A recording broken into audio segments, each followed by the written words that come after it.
Chipped ham and football. That's what Pittsburgh does. Man, that feels good to say again. It's been a while on this show. As always, I'm Brian Batko.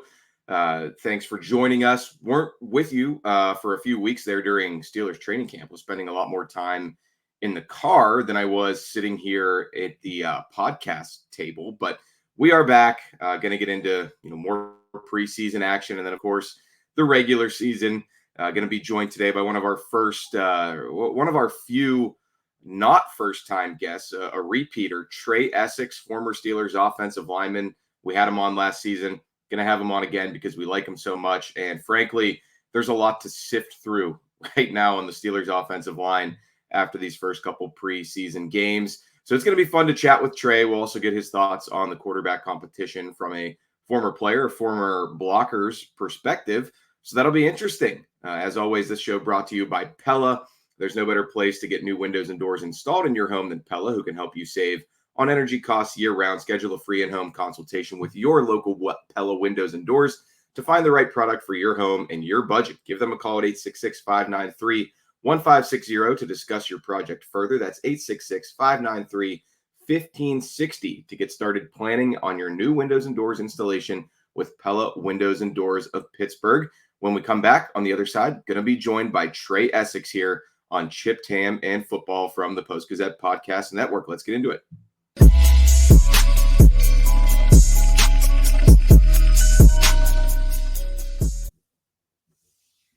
And there he is now, Trai Essex, former Steelers offensive lineman from 2005 to 2011, a repeat guest on this show. What's going on, Trai? How are you? I'm good, Ryan. How about you? I'm pretty good. I was just saying in the intro, it's nice that this is the first week in almost a month now. I don't have to drive to and from Latrobe every day from my home in the North Hills. Training camp is over. Steelers will be back on the South Side. I'll be headed there this afternoon. What was your favorite thing to do in the 7 summers you spent at St. Vincent College in nearby in Latrobe? Sleep. I thought you were going to say leave, but no, I didn't. Well, let me take that back. There were aspects of camps that I absolutely hated. The fact that early on I realized that Coach Cowher had mystical powers and that he could control the weather. And whenever we looked like we were about to have a rain day, he would point his chin up at the sky and then the clouds would part and it'd be the hottest day of the week. And so that got old real quick. But the Latrobe going there and just having nothing to do but just football, I actually enjoyed that aspect of it. It was rigorous. It was tough.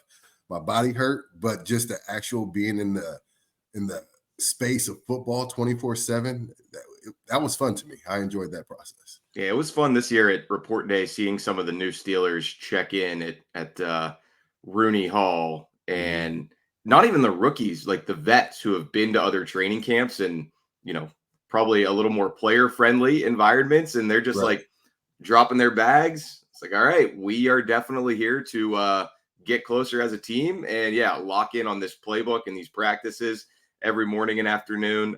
So now they head back to the UPMC Rooney Sports Complex on the South Side, and we'll see what they do to put the finishing touches on their preseason preparations, both from a roster building standpoint and sifting through some of the rubble from Saturday night against the Bills. Got to have you on to talk about some of that. Let's start with the position that you know so well, the offensive line. A lot of people crushing right tackle Broderick Jones. And you were criticizing him as well on social media, like most of us watching that game. But you're also in the camp of everybody calm down, settle down, relax a little bit with this guy, right? Exactly. I mean, he has shown us what he can do. I mean, and this was as a rookie. Sometimes when you go into your second year, you do put a lot on your shoulders. You're expecting improvement from yourself. The coaches are expecting a big jump in play. And with the fact that we drafted another tackle in Troy, there is that little bit of added pressure, I think, for him to come out and become the leader or one of the leaders, one of the voices on this offensive line. Obviously, not knowing him personally, just from afar and just seeing how he plays the position, he has a tremendous amount of talent. We saw that. That's why he was a first-round pick. He played down here where I live now at Georgia and played at a high level. there's no bones about it. He had a bad game on Saturday, but it happens. I've talked to some of our greatest O-linemen ever, Marvell Smith, who I used to look up to as a left tackle. He had bad camp days. He had bad games. I'm sure Alan Faneca did too. One of the best guards of all time. It's going to happen. You would rather it happen now than later on in the season. And I think that the things that gave him issue on Saturday are easily fixable. They aren't a lack of talent. They aren't a lack of technique, because I thought his footwork was actually pretty good.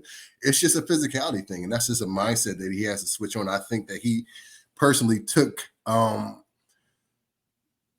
Russo, the guy he was going against, from, of course, first rounder out of Miami a couple of years back, who has turned into a pretty solid defensive end for Buffalo.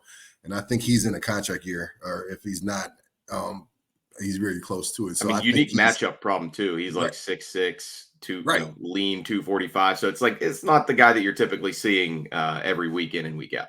Exactly. Especially not, we don't have any of those rushing passer in camp. So Mike Tomlin was saying that the joint practice was good because they go from seeing an odd front every day to now you're seeing the Bills even front, which, I mean, you need to get used to playing against that, but maybe right out of the gate, it might be a little sloppy. Right. And like I said, I thought his footwork was fantastic. He got out the blocks well, but I think he might have been concentrating too much on getting out on the snap, because I mean his get off was fantastic. It was just his physicality at the point of attack is what was lacking. And I know there's been rumors about a shoulder or elbow issue that he sustained early on in camp, and so that could have something to do with his punch or whatever. But what I saw was just somebody who didn't have it all together that particular day, but not anything glaring as far as what we saw that he did so well towards the end of last year, as he got more used to playing the right tackle position. Left tackle is his more natural position, what he played well at. But we saw how well the offensive line did last year when he got inserted into the starting lineup, and how well that run game progressed, and how well he ended up being by the end of the year last year at right tackle. So obviously with Troy, we don't know what's going to happen with, I can't remember what his issue is, but it's only supposed to be a couple of weeks. He's supposed to be out. Knee, minor knee injury to some extent, but right. All right. And a person that we're not talking about who did not have a bad game, who continues to just always be there, is Dan Moore Jr. Old reliable has fought off all the challenges so far in his career. Fourth rounder out of Texas. This is a big year for him, contract year, whether he's in Pittsburgh next year or he's auditioning for another team. You can tell that he put in the work this offseason to get better, and people aren't giving him enough credit for what he's been putting on tape and week in and week out. And in practice, he's had a really good camp as well. So, everybody, calm down. Broderick is going to be just fine. He had a rough game on Saturday. You'd rather it happen in the preseason versus when the actual bullets start flying in the regular season. Yeah, man. Dan Moore's like that old pair of sneakers, that cheap pair you bought, and you're like, I'll just use these till I get something better. And then you just keep grabbing them on your way out the door, and you're like, they're in good shape, like they're doing all right. But exactly. I mean, I know he's always he's a punching bag for a lot of Steelers fans, and people are probably going to be yelling at the screen even hearing me say that. But I mean, he does bring a certain floor that Mike Tomlin's always kind of looking for, I think, at any position. And he's always wanted to say you're balancing the ceiling of a floor for a player, whether you're looking at draft prospects or, in this case, trying to form your best five on the line. And we'll find out probably later today, or hopefully we'll be able to sniff around a little bit, us beat writers, on that elbow for Broderick Jones, the right elbow, what's going on with that. He's wearing the brace. I think he jammed it in 7 shots trying to block TJ Watt on the last unpadded practice. So 4 days into camp. If that is the case, Trey, I mean, how much does that affect the lineman, that outside arm when you're trying to pass set? And I guess, what can you kind of do to maybe make up for that, if anything? Because it's not like they've sat him down. He continues to go out there in practice and now play every day. So I'm glad you brought that up, and not to get too nitty gritty into the. Let's do it. That's why we're having you on. But as a tackle, and this is what I was always taught by the great Russ Grimm, is that you want to be inside hand dominant anyway.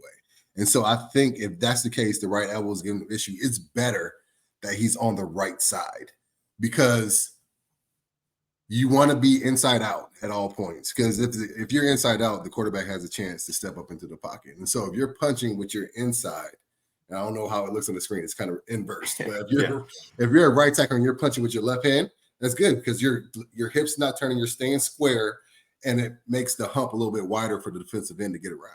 So one thing that, and if you ask like James Harrison or even TJ Watt, they're always looking for that tackle to shoot that outside hand, because what they can do is they can hook it and then they can turn their hips around. And what happens if the outside hand gets caught, your outside leg stops moving, shortens the edge, and it makes it the angle a lot better, a lot advantageous for the pass rusher. And so it's good that if it's an issue, if his right elbow is the issue, it's better for him to be at right tackle, because he could be more heavy-handed with the left hand, and the right hand could be more of a guide hand, a push by the quarterback type hand, versus being your main punching hand anyway. Now, some offensive line coaches vary on whether you want to be outside hand or inside hand dominant. I'm going to take Russ Grimm, one of the original Hogs, a Hall of Famer in his own right, and go by his technique. And we won a couple of Super Bowls protecting quarterback using his technique. So, yes, I think that's the place to be for Broderick until that right elbow heals up, because it's beyond me to think that they don't have a plan for him at left tackle eventually. If you're drafting 2 tackles in the first 2 rounds, they both can't play right tackle, obviously, just from a number standpoint. And so eventually I think that's what the move they're going to make. But in the time being, while Troy's hurt and while his right elbow is banged up, right tackle is where he should be. Yeah, and we'll see. It could be a situation where, Dan Moore continues to hold it down on the left side, at least for another year. And they're on record as saying Broderick's going to play the left side eventually. But again, it's, they'll cross that bridge when they get to it. As far as Troy Fautanu, it seems like a long time ago now, that first preseason game. Was his issue kind of the opposite of Broderick to you, Trey, that it was the footwork that maybe needs to get where it needs to be from an NFL perspective? And unfortunately for him, we'll see if he has a chance to improve on that Saturday in Detroit or not. But it'd be interesting if they do throw him out there week 1 without having really seen it in preseason action. Yeah, it's definitely a switch for him. Being at Washington, he played almost exclusively left tackle. I know he had some right tackle reps earlier in his career, if I'm not mistaken. But yeah, and he said he did it a lot in practice. But I'm sure you can attest it's different doing it in practice versus man. Now the bullets are flying and it's live and the lights are on. Exactly. And so they saw something right away out of camp and put him at right tackle. So he must be adjusting well. But like you alluded to, when you get put in the game, you sometimes fall back into old bad habits that maybe you hadn't been practicing up until that point. And so the only way to get over that is to get more game reps. And so it was good to see him out there. One thing that he does have, he has tremendously quick feet. So even when he does take a misstep, he can recover relatively quick. And so even at that sack he gave up against Daniil Hunter, Houston, it was just a footwork thing. I have no issues, no qualms at all with his physicality. I think once he gets his hands on you, it's over for a lot of defensive players. It's just shoring up that footwork and being confident in that footwork that's going to be the turning point for him. And so he's only going to be able to do that if he gets more reps. Yeah, so jury's out there. That's another guy maybe we'll get some more information on later today. But switching gears real quick, the quarterback competition is one that's looming. It's being talked about not just here locally, but nationally. I feel like, a lot of us beat writers who are quote unquote close to the team have long had this feeling of Russell Wilson's the guy. Clearly, Mike Tomlin's going to put him out there week 1, just about no matter what. What's your sense of how Tomlin's going to approach this, Trey? Because let's just be honest, those of us closest to the team haven't really been nailing all the Steelers' moves on the quarterback front, because they're making a lot of unprecedented moves at that position this offseason, going back to getting rid of Kenny Pickett or really, recruiting over him, first of all, with Russ before they even did trade him and swing the Justin Fields move. So I don't want to act like I know it all. Do you have any kind of, gut on where Tomlin's going to go with this and how he might use this third preseason game to assess what we've seen from those two thus far? So I do think this year has been kind of a shift in the way Tomlin has done things so far in his career. Prior to this year, if we had Russ and Justin in the building, I would be like, he gains a certain comfort from starting somebody who's been there, done it before at a high level. And so I would say hardcore that he's leaning in Russ's direction, just from the fact that Russ has had the success that he's had, despite his last couple of years in Denver. He still put up some good numbers. He was still good in the areas that Tomlin likes to emphasize in the red zone and on third down. He was one of the best quarterbacks in the league last year. Taking care of the ball, only 8 picks. And taking care of the ball. And so with our defense the way it is, we're still going to be defensive dominated. With the way that we're going to run the ball with Arthur Smith, there's certain comfort in knowing that in big pressure situations, Russ has been consistently good over the years. And so old Tomlin, definitely Russ. New Tomlin, the way Justin has been playing, the way I think the team kind of galvanizes around him, and I said it earlier, when they had that fight in camp, the one fight I guess we had in camp, because some Landon Roberts pushed Justin, and the O-linemen, especially the young boys, came up to his defense. That goes a long way in Tomlin's eyes. And you can kind of sense that there's some sort of a spark when he's in the game, knowing the potential that any play could be a 70-yard run or a 70-yard bomb from Justin Fields to GP or just with his legs alone. And so there's something to be said about that little bit of an energy boost that the team gets when he's in the game. And I'm sure Coach T knows it and sees it and feels it. But it's going to be hard to let those old habits die, and Russ hasn't had a fair shake, I guess you could say, in camp so far because of his calf injury. And when he gets a little bit more reps, I think they both will get a chance to play this weekend. I can't imagine after this past Saturday's performance that the first team offense won't be out there again, at least for a couple series, to try to rectify some of the wrongs that they did. And so if Russ shows even a little bit of what he's shown in the past, and he can get the offense moving a little bit, I think he goes in Russ's direction.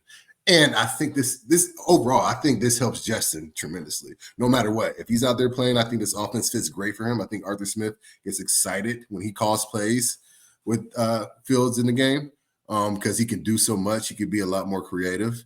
But I think they take the approach that Green Bay has been doing years and sit him like Jordan Love because he's never been afforded that opportunity. And for him to just learn how Russ goes on a week-to-week basis, running this offense, how he prepares, because he's never had that in front of him before. He's never had a chance to study under a veteran quarterback, I think will help him tremendously in the long run. And if we're talking contract, it helps the Steelers out because they won't have to pay Justin as much. Yeah, for sure. And I'm with you. I mean, Russ hasn't been given the chance to show much. I mean, as Tomlin said, couldn't really even get to see him operate too much because they were just getting sacked and 3 and outs. And on one hand, I'm like, yeah, I understand that there was no rhythm to that game because the protection was breaking down. On the other, I'm like, you got to avoid 3 and outs if you're a quarterback. That's part of the whole equation there. I mean, were there any of those Russ sacks that you're thinking like, man, yeah, it was not good from Broderick. The pocket collapsed, but could a younger, maybe more mobile quarterback who's not dealing with a calf issue scoot out of some of that pressure or try to escape? Because maybe Russ is just saying, hey, it's the preseason. I can't push this too far. He said he's not 100% yet. But then he also turned around and said his calf felt strong and he felt great. But there were still some plays. And I'm like, man, could he have spun out of that if he were a younger Russ or at least a healthier Russ at this point? Maybe 100% means he's not mentally there to push off like he would want to. Maybe physically he feels completely fine, but he doesn't want to, tempt the football gods by trying especially to in a meaningless game, or the final score is meaningless, we should say. Right. And so he's just trying to get into a rhythm of being a quarterback for the Pittsburgh Steelers in the Arthur Smith offense. His first time out, he's trying to get the cadence down, trying to get on the same page with a new center, Zach Frazier, after taking snaps from Nate Herbert all season. And so there's a lot of little things that have to happen and a quarterback has to feel comfortable with in order to really put their full, I don't want to say effort, but just feel comfortable going full throttle within the confines of an offense. So, yeah, I think he needs a little bit more time, a little bit more reps this week in practice after watching film this week. And having that confidence that he is the quarterback, number one, I think is going to go a long way as well. I'm sure they've had these internal conversations. If he hasn't told Russ already, I'm sure the announcement is coming soon about who is going to be our week 1 starter. And so I'm looking forward to seeing what happens this Saturday. I do think in Detroit, like I said before, that they'll have at least 1 or 2 series each. I don't know how much they're going to be weighted. If Justin has a legit chance at starting is yet to be seen. I can't imagine him sitting on the sideline the whole year, though. So he's going to be used in some form or fashion. But I think if I had to put my money on it, Russ is going to be our starter. Yeah, it's just interesting because we kind of went through it there. Mike Tomlin loves ball security and not turning the football over, but he also loves quarterback mobility. We've heard him talk about that so often since the late stages of Ben. And, to me, maybe what's going to be the deciding factor, not necessarily for week 1 starter, but at least how long that leash is going to be in the regular season is how much mobility does Russ have left? Because if he's kind of a statue back there and he's a 5'11" statue, that's going to be a bit of a problem for not just the Steelers, but it would be for any team. And at some point, the juice is worth the squeeze on the Justin Fields upside. And it does. I can't go without saying this. There was a difference in how the plays were called for the 2 quarterbacks. Obviously, they used to have a more similar skill set when Russ was more mobile, but by and large, you saw the rollouts and play action passes weren't as evident when Russ was under center as opposed to when Justin came into the game. And I'm sure that was by design because Russ and his calf, and also they may not be as confident in his mobility in this later stage of his career as well. And so I think it's going to also come down to what do we run best with our young offensive linemen. I think if we want to run more boots and more simple play action type plays versus these drop back passes, which come with more complex passing schemes because defenses are giving you more complicated blitz and pressure looks. I think that's going to play a part into who they ultimately decide to go to and who Arthur Smith feels more comfortable handing the ball to, who ultimately gives our offense the best chance of putting points on the board. Well, just the last thing, Trey, before I let you go, obviously the head coach or the offensive coordinator does not take a survey of the players or the offensive linemen, but either when you played, your own personal opinion, or if you think what most linemen would prefer, you want to be blocking and protecting for the 25-year-old guy who maybe doesn't know every nuance of playing the quarterback position and might run into some sacks or cause you to scramble around a lot trying to find work? Or would you rather be in front of the 35-year-old guy who's been there, done that, won a ring, maybe he's going to wear that gold jacket someday, but isn't quite able to escape out of some of those issues that you create pressure-wise? If I'm being honest, I want the quarterback that's going to be where I think he's going to be when I'm playing the game. Okay. When it comes to pass protection, it's great to have a mobile guy. We had one of the best quarterbacks ever at getting out of trouble and extending plays. But it was stressful. It was a stressful block. I imagine every snap felt like you're in a war zone pretty much because you didn't know where the defender was coming from, who was on your back, what was going on. And so, not to say that, I mean, they all come with their advantages and disadvantages, but for this type of offense, if I'm a young O-lineman really trying to make my way, trying to learn this playbook, trying to eliminate all the mental mistakes and really just hone in on what I have to do physically, I want the quarterback that's going to be where I know he's going to be. It's going to hand the ball off and will check me into the right place because he sees the blitz coming and gives me my best chance to be successful on the block. Well, hey, thanks so much, Trey. Really appreciate the insight. Always great to have you on.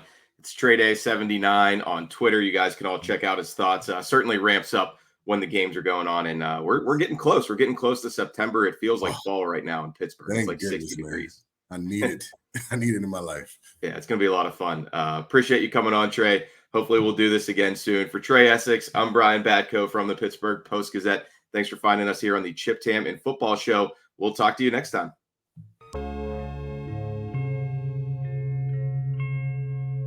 Thank you for checking out this content from Post-Gazette Sports. If you watch this video on YouTube, please like the video and subscribe to our channel. For all of the sports coverage the Post-Gazette has to offer, visit post-gazette.com.